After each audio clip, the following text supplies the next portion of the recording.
Agradezco a aquellos de ustedes que me escribieron para decirme de que el mapa, el bosquejo que les sugerí para asimilar de mejor forma el estudio, les había facilitado entender la dirección del estudio y que me recomendaban seguirlo haciendo.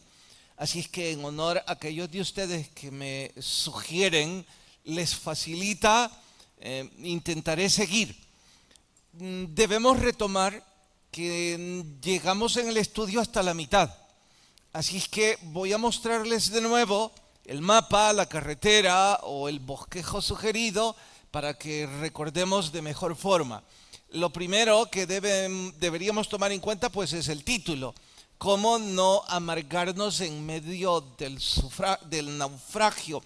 Y que claro está, la temática, el contexto histórico, el sermón, surge precisamente de la historia en Hechos capítulo 28, que por cierto, hoy es el último estudio de dicho libro, así es que el domingo arrancamos con uno nuevo. Deduzco que ustedes siempre están en domingo, pero si estaban pensando cambiar la prioridad por cualquier otra frivolidad, les sugiero arranquemos bien el capítulo introductorio del nuevo libro. Bien, después de esto, los objetivos del estudio que nos van a ordenar a todos. Insisto, mis objetivos, que Dios puede tener otro objetivo con cada uno de ustedes, pero en términos generales esto les facilita. El primero es reconocer que la amargura terminará siendo un pecado con graves consecuencias. De ahí que fuimos al punto 1 y el punto 2 en donde les mostré las consecuencias de la amargura, que yo me imagino que con eso es suficiente para nosotros decir, bueno, no quiero tener esa calidad de vida, no quiero que mis raíces de amargura profundicen, que me arruinen la vida y se las arruino yo a los demás. Luego, descubrir cómo encontrar gozo y ventajas en medio de la adversidad. No es que estamos invocando la adversidad, que ya lo he dicho, que tarde o temprano, de una u otra forma, a todos nos va a embestir algún problema de cualquier naturaleza. Y que a eso llamamos adversidad y que lo comparamos con una especie de naufragio. Y que en ese momento vamos a perder el gozo y la amargura se va a enraizar. Para que eso no suceda, hay que descubrir que hay virtudes que nos ayudan y nos empujan a sacarle ventaja a la adversidad. Y yo nunca pensé al respecto. Sí he escuchado a algunos oradores decir que los problemas pueden ser grandes oportunidades y que sí lo creo, pero nunca antes lo vi con la perspectiva bíblica, que en medio de ese naufragio puedo sacarle ventaja y que puedo tener gozo en mi corazón a pesar de la adversidad. Bueno, el primer objetivo, yo me imagino que comparten conmigo que lo alcanzamos con el punto 1 y el punto 2. El segundo objetivo no lo hemos abordado aún. Vamos al punto 3 y al punto 4, pero la división de los 4 puntos, recordarán, es esta. Las consecuencias de la amargura fue cuando dijimos sobre la sintomatología física, la sintomatología emotiva, espiritual y más. Luego, que nuestro carácter nos vuelve efectivos y que aquellas personas que viven con amargura difícilmente van a ser personas productivas o eficientes, porque de la misma manera que el éxito se contagia, el fracaso también, y van a contaminar su medio ambiente. Bien, hasta ahí hemos llegado. Significa que ahora vamos a abordar el punto 3 y el punto 4. No sin antes insistir que a todo esto lo enmarcamos, digo enmarcamos como en una especie de marco teórico o de base bíblica o de fundación bíblica, Y por eso sugerimos como desafío que memorizaran Romanos 12, verso 11 y 12. No les quiero preguntar cuánto lo saben de memoria porque a lo mejor y me frustro. Vaya pesimismo el mío, ¿no? Así es que, independientemente si lo memorizaron o no, debo acotar. Agradezco efusivamente a aquellos de ustedes que no solo lo están memorizando, sino que nos enviaron vuestra creatividad. Cómo lo han escrito en post-it o en algún sitio, me pareció genial, excepcionalmente genial, a quien lo pegó en el refrigerador, en la puerta. Y digo que me pareció genial porque al refrigerador vamos varias veces al día, ¿no? Así es que fácilmente recordarlo y que luego la idea es aplicarlo. Si algunos de ustedes todavía quisieran compartirnos vuestra creatividad al respecto, por favor escríbanos. Pueden mandar la foto al Facebook o al Club de Lectura, que estamos pensando el domingo premiar a aquel que haya tenido la mejor creatividad, que nos haya empujado e impactado a otros cómo memorizar de mejor forma la palabra. Ahora, me disculpo porque debí ayudarles un poco a memorizar. Es que creo que algunos de ustedes han perdido la práctica, no tienen el hábito y para colmo parece que la carga académica fue mucha porque les sugerí 2 versículos y no 1. Entonces cuando empezaron a leerlos dijeron, apenas me recuerdo de mi nombre y el pastor quiere que me memorice todo esto.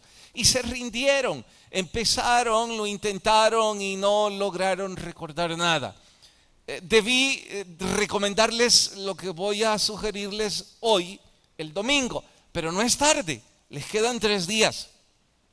Estos son recursos mnemotécnicos que a mí me funcionan, a lo mejor también a ustedes. Cuando hablo de recurso de mnemotecnia, son todas aquellas muletas que me sirven para memorizar algo, que aun cuando estén separadas, al atarlos, mi cabeza, mi cerebro los vincula y me lleva a recordar algo que de otra forma se me dificulta.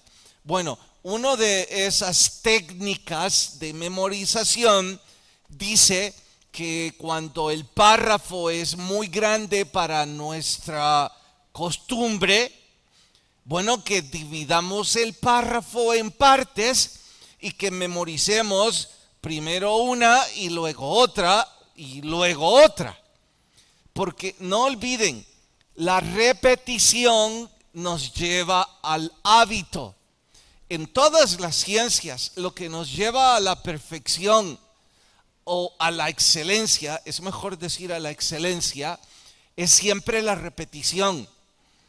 No solo hablo de ciencias académicas, hablo de cualesquiera, incluso el deporte. Lo que nos hace ser mejores es la práctica, la repetición, una y otra vez, hasta que se vuelve un hábito y ya no necesitamos recursos o técnicas de memorización, porque nuestro cerebro las vincula y de inmediato nos las entrega. Y esa es la idea, que nuestro cerebro memorice la palabra de Dios para que cuando nuestro corazón la necesite, esté vinculada y nos haga ser productivos. En fin, la técnica de dividir sería tan simple. La primera sería tan fácil como decir, si son 2 versos, bueno, pues entonces los primeros 3 días voy a memorizar uno y los otros 3 días voy a memorizar el otro. Luego los voy a unir y seguramente la carga ya no parecerá tan monstruosa. ¿De qué estoy hablando? Empecemos con esto. Dice que en lo que requiere diligencia, no voy a escribirlo todo para ahorrar tiempo. Aquí la palabra clave, otra técnica de memorización, es que tengamos siempre en cuenta las palabras claves. En el primer verso, la palabra clave obviamente es diligencia. Y lo que sigue es opuesto.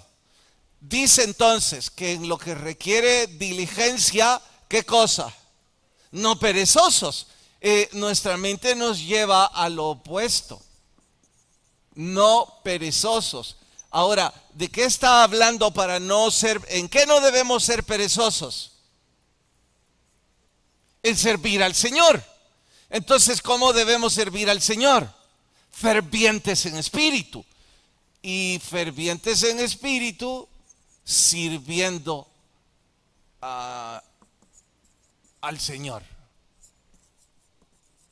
Bien, les pregunto, dicho y escrito de esta forma, ¿les parece complicado? No, ¿verdad? Parece hasta demasiado simple. Y aquellos de ustedes que no lo intentaron, espero que estén diciendo, ¿por qué no lo hice? Era tan sencillo como poner eso en mi mente. Y si a esto le sumo, y quiero dividir todavía más este verso, lo divido en 4 frases. El verso está dividido en 4. Dice, en lo que requiere diligencia, cuando le digo en 4, estoy diciendo que en lo que requiere diligencia es la 1. No perezosos es la 2. Fervientes en espíritu es la 3. Y ferviente de espíritu es la 3 y sirviendo al Señor es la 4. Y como las 4 frases están íntimamente relacionadas, mi cerebro las vincula y es mucho más sencillo.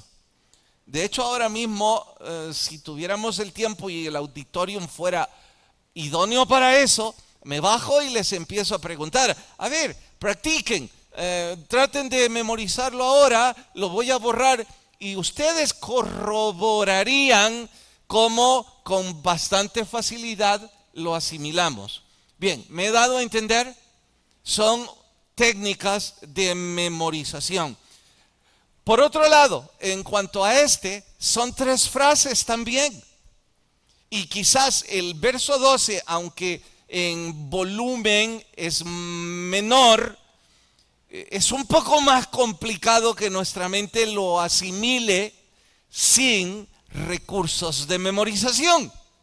De ahí que les recomiendo, hoy lo ocupo menos, pero mientras fui un estudiante, tanto en la universidad como en el seminario, vivía escribiendo acrósticos, porque los acrósticos son fáciles de recordar y me llevan al punto clave.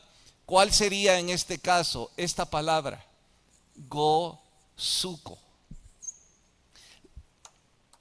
La palabra, por supuesto que no existe en el español. Wow, perdí, se cayó el plumón. La palabra no existe en el español, pero no me importa que exista en nuestro español. Lo que me importa es que exista en mi mente. Y funciona tan bien que de hecho anoche, al despertarme, como a las 3 de la mañana, estaba yo diciendo Gozuko. Mi mente lo había grabado, qué sé yo en dónde, y yo me estaba riendo conmigo mismo. Ahora, ¿qué es esto? Son solo las primeras sílabas de las palabras que necesito. ¿De qué estoy hablando? Esta palabra es gozoso, esta palabra es sufrido y esta palabra es constante. Y ya sé que las 3 frases ocupan estas sílabas, en la y en la. Así es que por inercia puedo decir gozoso en la esperanza. Cuando digo inercia me estoy refiriendo a que ¿qué es lo que me da gozo sino la esperanza en Cristo? Así que lo voy a vincular. Luego, ¿en qué es sufrido uno? En la tribulación, a no ser que usted sea sufrido cuando está en fiestas. ¿No, verdad? Entonces su mente lo lleva a eso, sufrido en la tribulación. Y finalmente, ¿en qué debemos ser constantes? Pues en la oración. wow, qué memoria la del pastor. ¿Cuál memoria?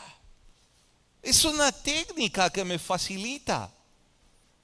Y como eso es sencillo, porque mi mente lo desglosa, lo parte, lo divide, lo relaciona, pues entonces todo va funcionando.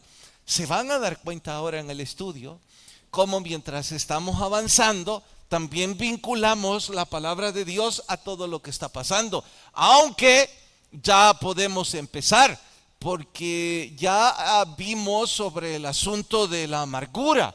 Y aquí nos está diciendo que debemos tener gozo a pesar de la adversidad.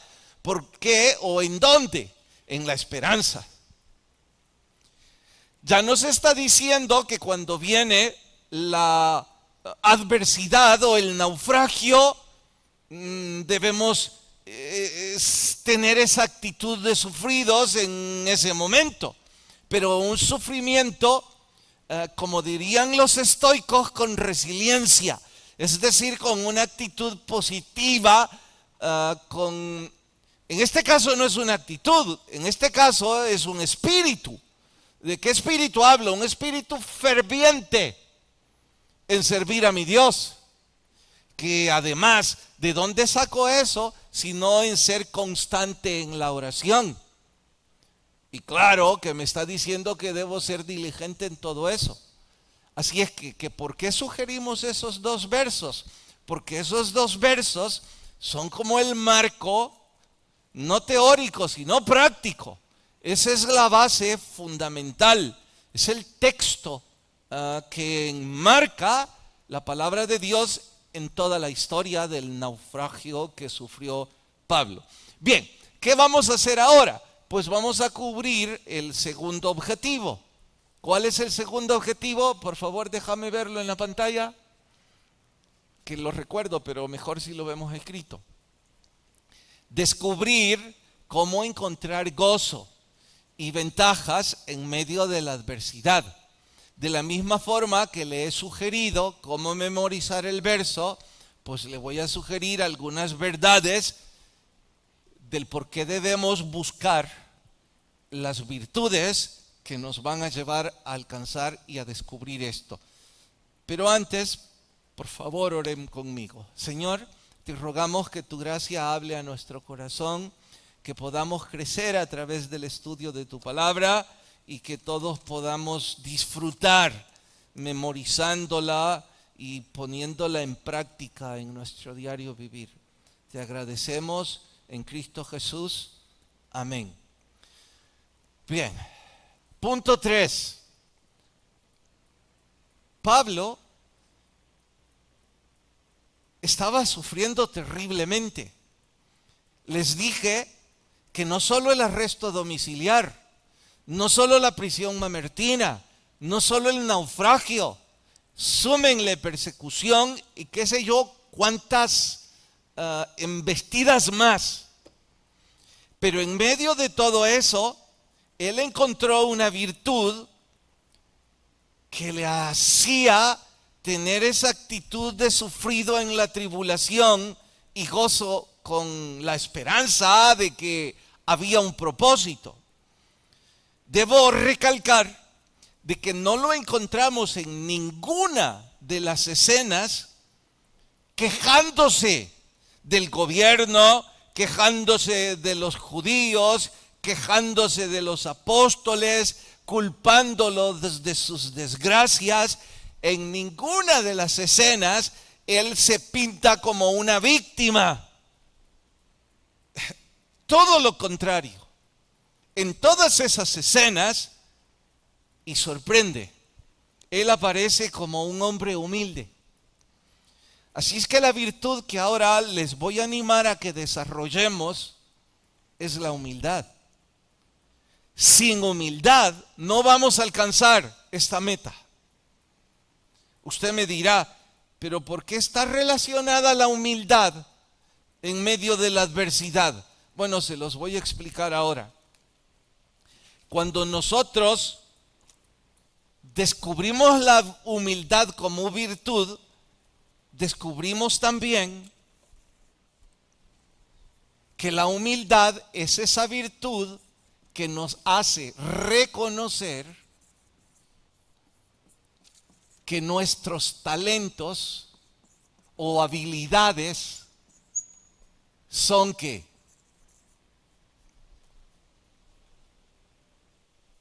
Piénsenlo. La habilidad, la humildad es una virtud que nos hace reconocer que nuestros dones, habilidades o talentos son ¿qué? Levanten la mano y digan, a ver Franklin. Sí, son inmerecidos. Esa es una perfecta forma de decirlo, pero hay una más. Busquémosla. ¿A ver, hermana? Ok, ahora sumemos ambas. En resumen, nuestras habilidades, nuestros dones o nuestros talentos son un regalo de Dios. Eso significa que son inmerecidos, eso significa que son regalos dados por Dios. Bien, entonces les pregunto, si nosotros tenemos la capacidad de reconocer que quizá soy bueno administrando, no porque yo sea calificado, inteligente o muy capaz, sino porque Dios en su gracia me ha dado el don.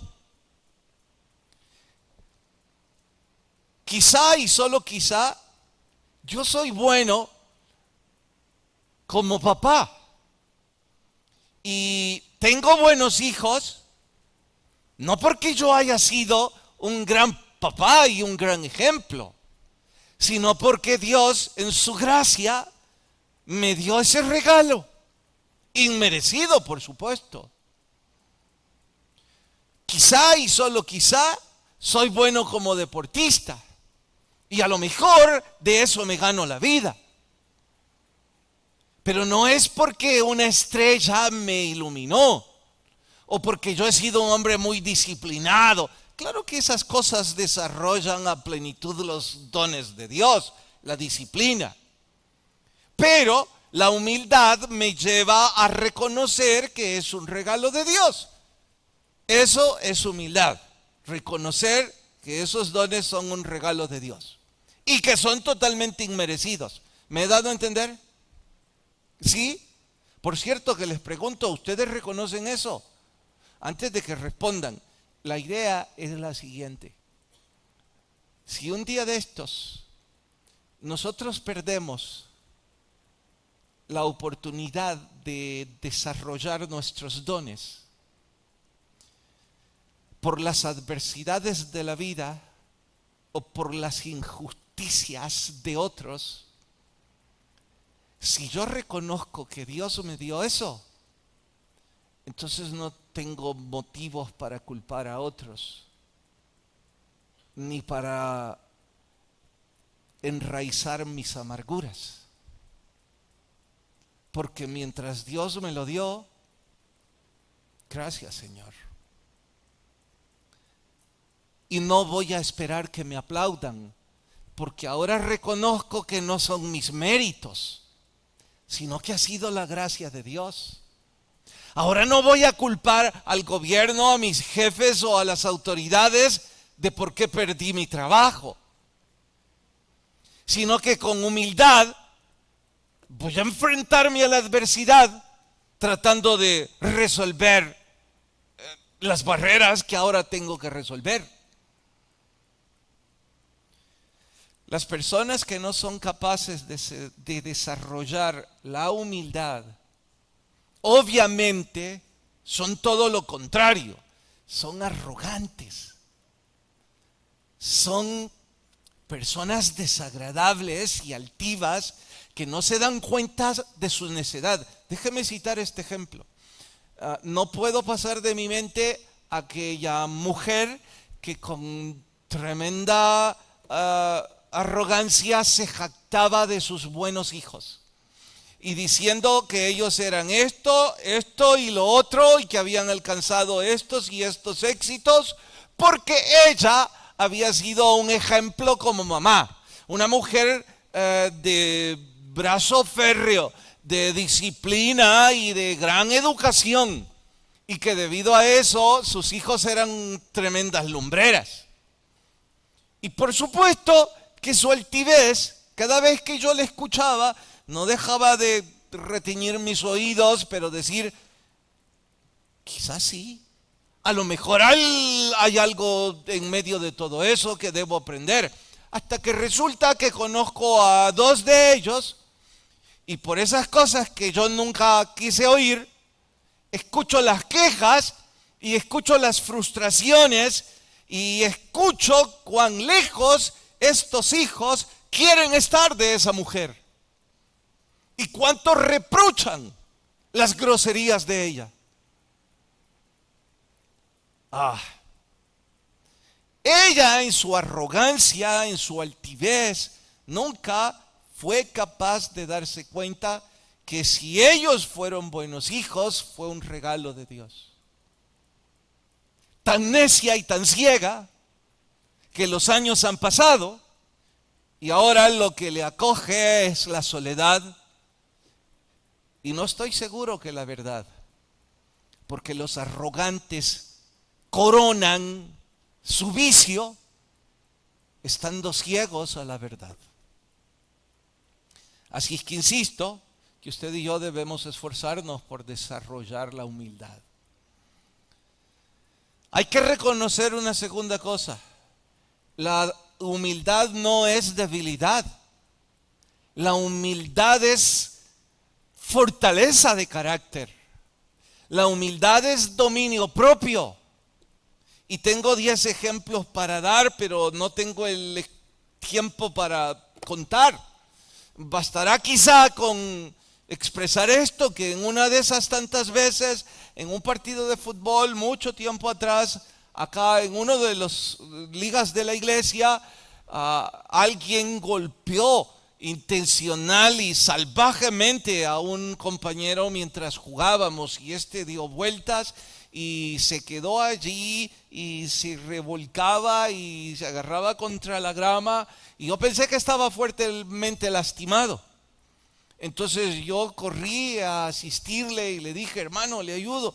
Sí, me dijo. Estaba tan alterado que parecía que tenía lágrimas en sus ojos. Yo creía que eran de dolor. Y le dije, ¿qué pasó? ¿Lo llevamos al hospital o algo?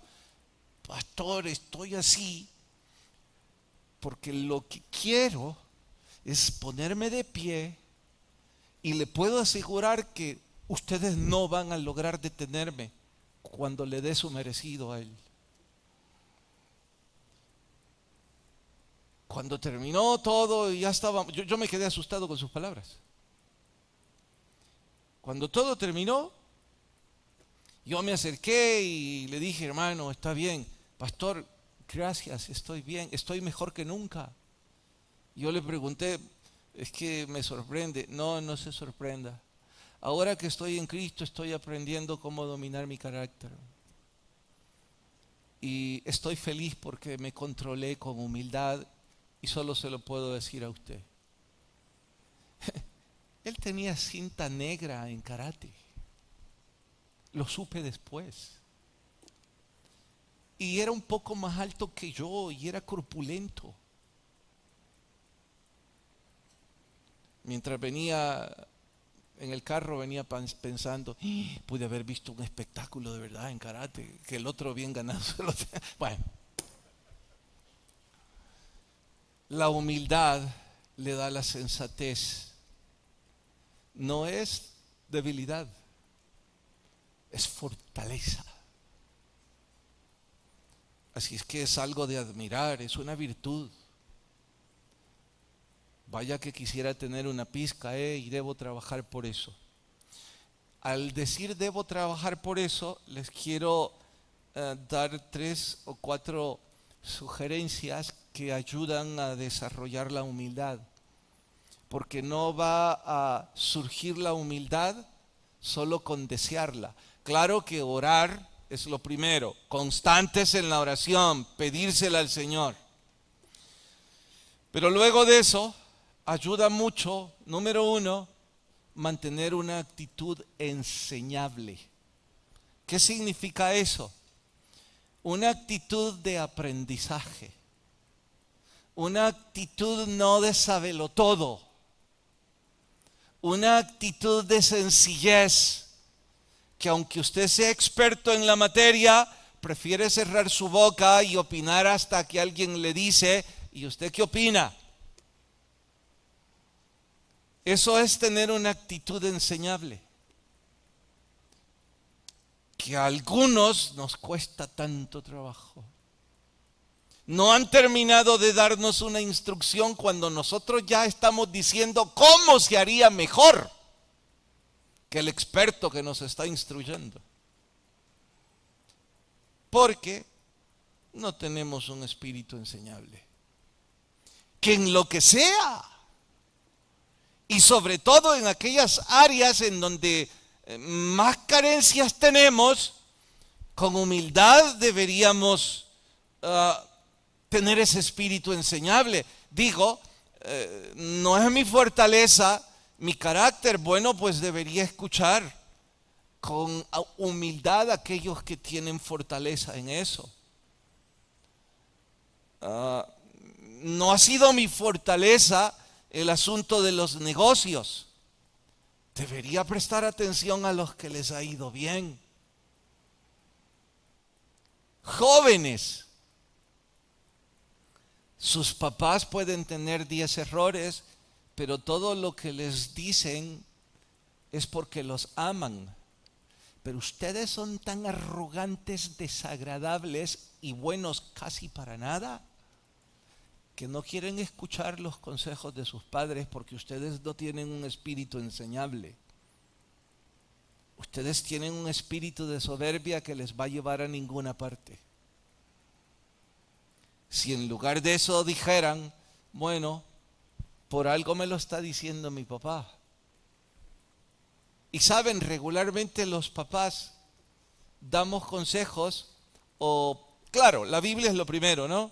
Pero después de eso damos consejos o porque nos fue bien en esa área o porque nos fue mal. Y quisiéramos decirles, no se golpeen donde yo ya me golpeé. Pero los muy arrogantes siempre dicen, ¿y quién te ha dicho que porque vos te caíste yo me voy a caer también? ¿Que no ves que yo salto como un conejo? Ojalá sea cierto. Iba a decir el nombre del conejo, pero se me olvidó. Bugs Bunny. Es que hoy es Bad Bunny, ¿no? Sí, algunos de ustedes son ese. Bien, sigo. Segunda cosa que nos ayuda a desarrollar humildad es tener la disposición de servir. Tener un espíritu de servicio. Fervientes en espíritu, sirviendo al Señor. Esas personas con ese espíritu de servicio, ¿y quién no los aprecia? En cosas tan simples como cuando su vecino está bajando las bolsas del supermercado, usted de inmediato, le ayudo, déjeme, yo le ayudo. Versus que la pobre señora, al señor ya se les cayó todo y usted sentadote enfrente. Si me dice, tal vez.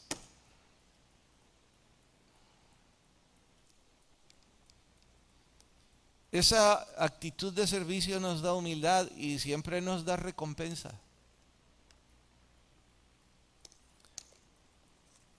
Algunos le llaman a esto ser, en nuestra jerga es un yoyo. Es una de esas personas que, a ver, ¿cómo lo digo correctamente? Pero ustedes ya me entendieron, ¿no?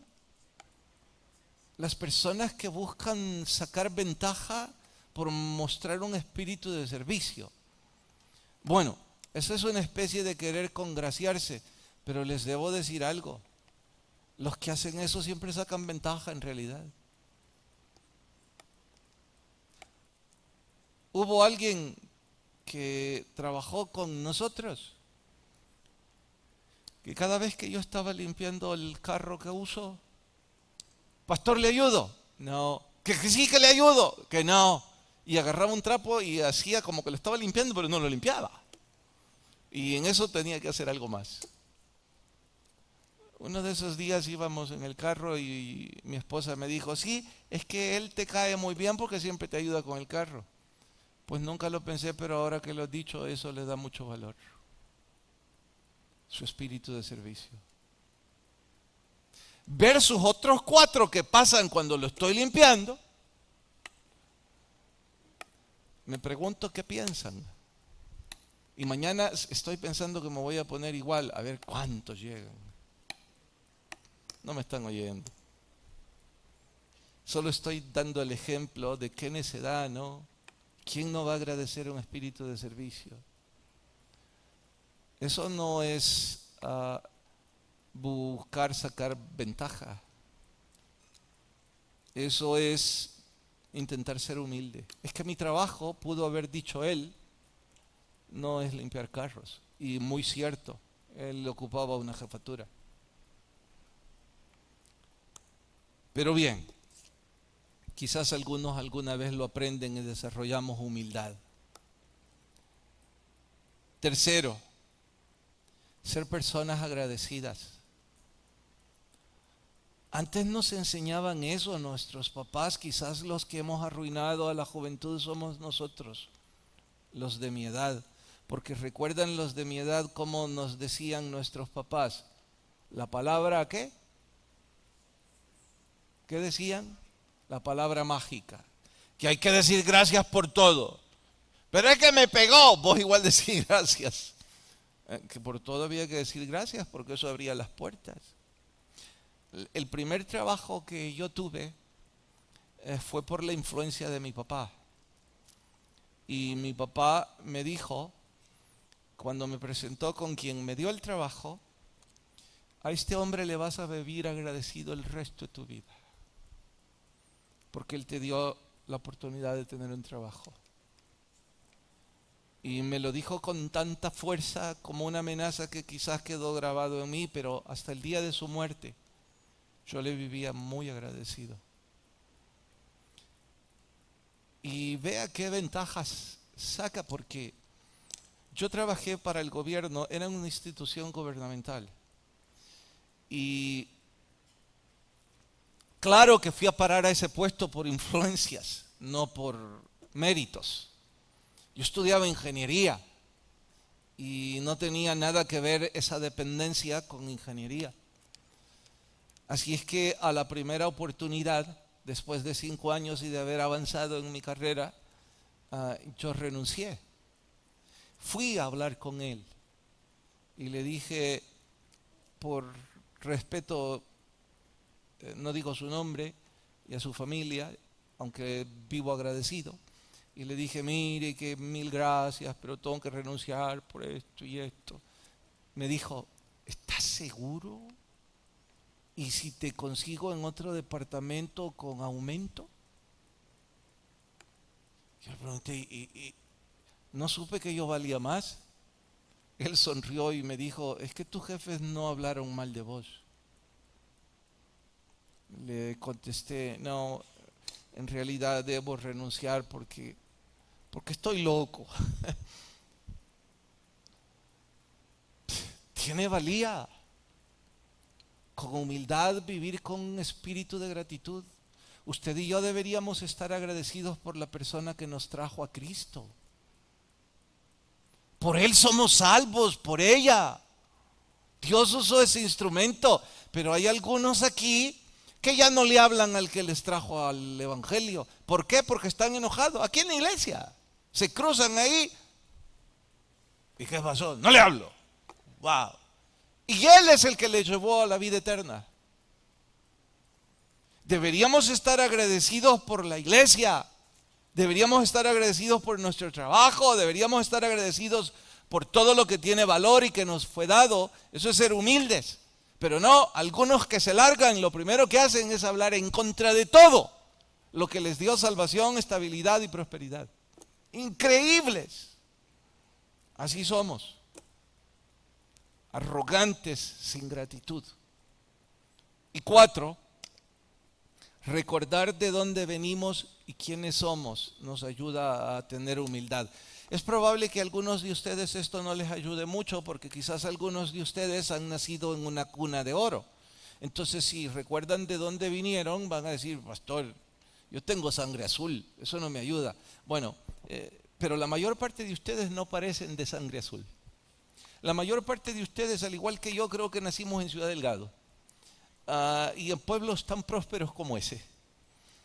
Así es que no creo que usted me venga con el cuento que usted tiene sangre azul. Usted y yo tenemos una sangre bermeja, manchada.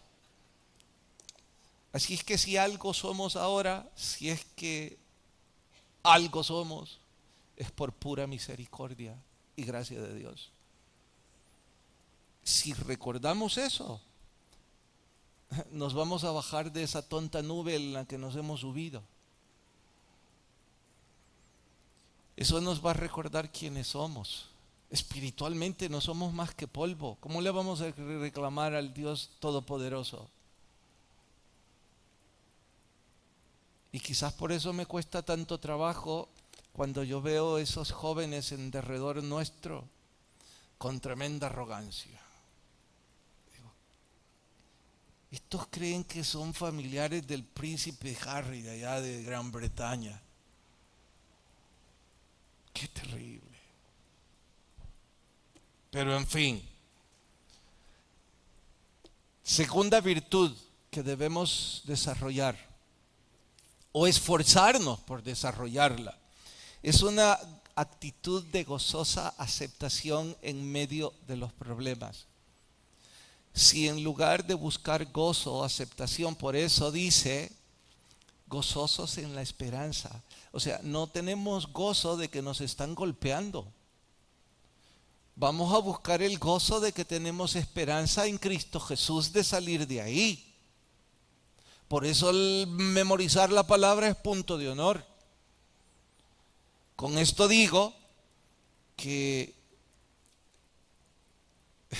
los que no buscan esa actitud gozosa desarrollan amargura. Y los que desarrollan amargura desarrollan soberbia, desarrollan consecuencias. Son los que viven quejándose de todo. Son los que viven siendo rebeldes a todo y se sienten orgullosos. Así soy yo. Son los que viven hablando en contra de todos y de todo. Ni siquiera se dan cuenta que con esa actitud ponen en riesgo la credibilidad de su fe.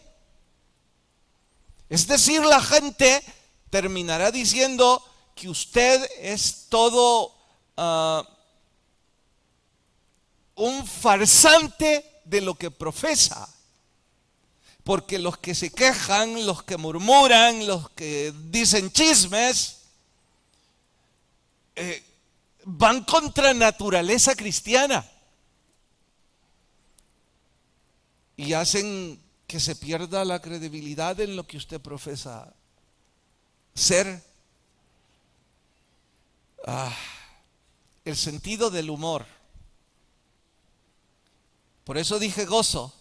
Es algo que debemos desarrollar. No, yo no sé si en algunas personas viene por genética. Pienso a veces que sí, ¿saben? Y lo comprobé en mi último viaje. Se los quiero compartir porque fue una experiencia grata para mí y creo que ilustra el punto. En una de las iglesias que prediqué, después nos invitaron a compartir y comer con algunos miembros de la iglesia. Descubrí que algunos eran salvadoreños y pronto descubrí que una señora había sido payaso de profesión mientras vivió aquí en el país. Y yo dije, hoy me quito la gana de saber si los payasos tienen ese sentido del humor innato o es que tienen un show aprendido y es como una habilidad que desarrollan.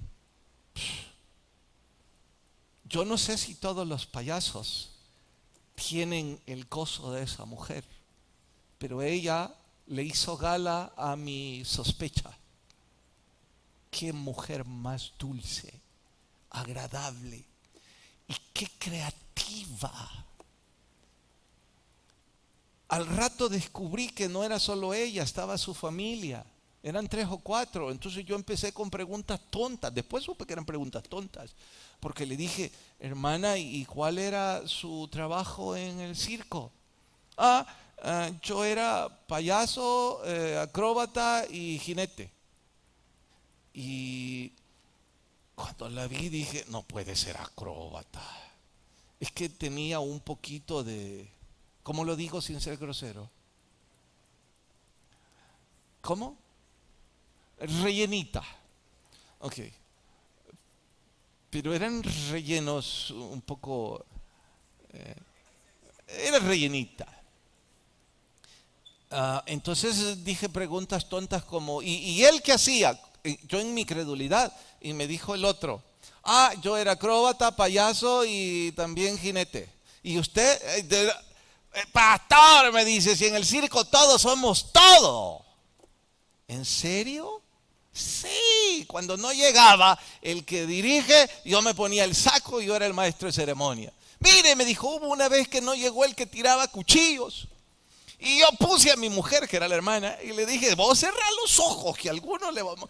Y todavía le pregunto de tonto, y el cuchillo tenía filo, doble filo.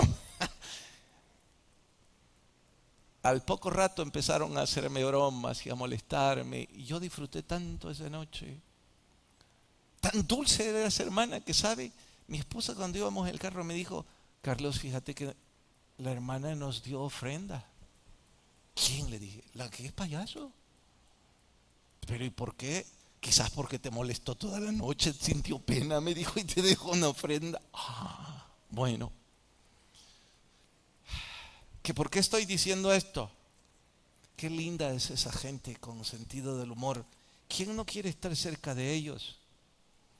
Y ya dije antes que no se consigue de la noche a la mañana.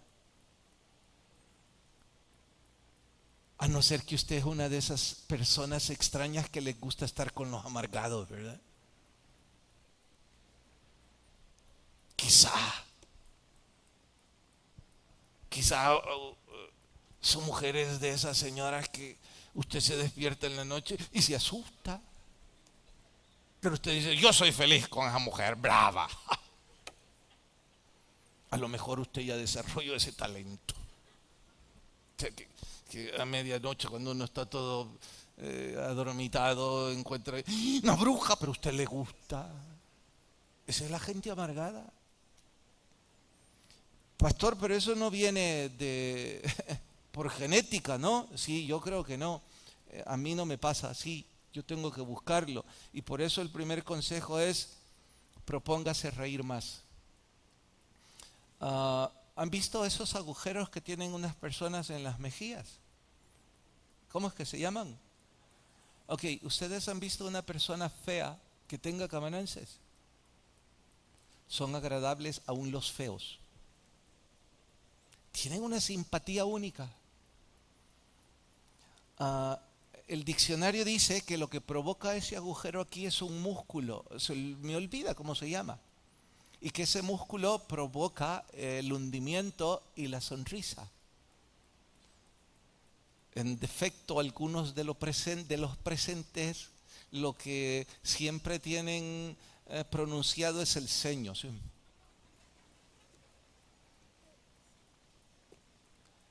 Que lo estoy diciendo por criticarme, porque el otro día que yo descubrí que el ceño anuncia mi carácter, me dio vergüenza. Entonces empecé a practicarlo. Mi esposa me dijo, Carlos, tu ceño regularmente está fruncido. Y yo justificando, pero es que los problemas, ¿y cómo querés que esté riéndome que me vienen a decir que se cayó esto? Bueno, porque dijiste que te vas a esforzar. Entonces empezá estirando esta parte de la piel. Saben que ya no se me estira. Lo intenté y no me estira. Qué vergüenza, ¿no? Qué vergüenza. Con razón me ha dicho alguna vez mi hija, ¿Por qué venís enojado? No estoy enojado, mi ceño fruncido. Ahora no sé cómo hacerme los hoyos aquí. Bueno, tal vez si me propongo reírme más. Segundo, debo aprender a reírme de mí mismo. Creo que eso le funcionó mucho a los payasos. Ellos se reían de todo. Y me dijo la hermana, ¿verdad que usted no me cree que yo fui acróbata? ¿Cómo no, hermana? Entonces sacó de la cartera una foto y me dijo, aquí estoy.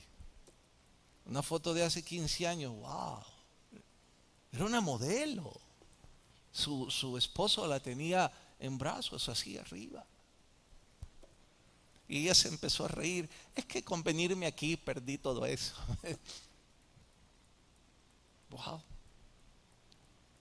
Pero usted y yo somos tan arrogantes que no nos podemos reír de nosotros mismos. Tercero, rodéese de personas con humor. El fracaso se contagia, la amargura también. Usted es amigo o amiga de esa gente arrogante, soberbia, malcriada, rebelde.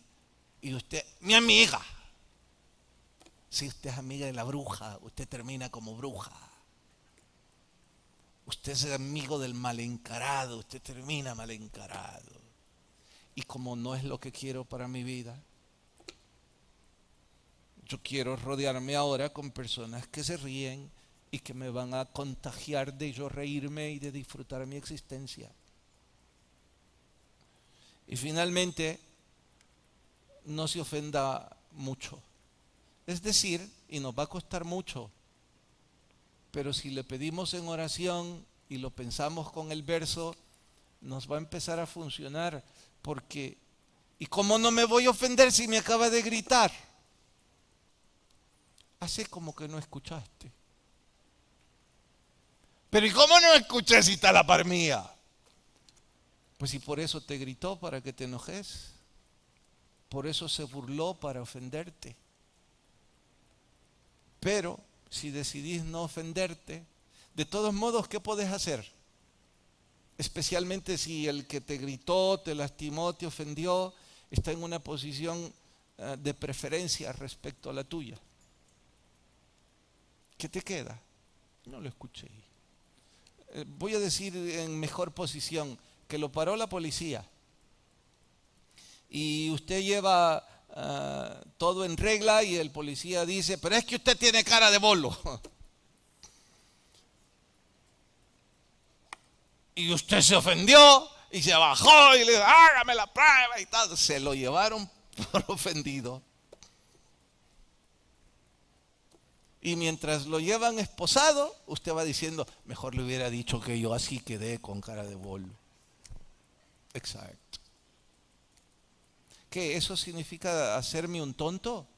No, significa tener un poco de mayor humor en la vida y enfrentarme de mejor forma a la adversidad y buscar un momento de sonreírme en lugar de amargarme. De hecho, ¿saben? Como se trataba de humor, algunas cosas de las que he dicho les han hecho sonreír un poco, al menos lo he notado. Les pregunto, ¿les hizo bien sonreír ese ratito? ¿A quién no? ¿A quién no le hace bien reír? Pero aquí hay algunos que yo no los he visto porque tengo visión periférica, que están tan amargados que todo el mundo riendo se ve. ¡Wow! Usted tiene el ceño fruncido, los ojos y los oídos fruncidos. Porque todo el mundo está buscando un poco de humildad, pero usted la amargura lo corona. Y no me equivoco cuando digo que la amargura es la hermana gemela de la soberbia.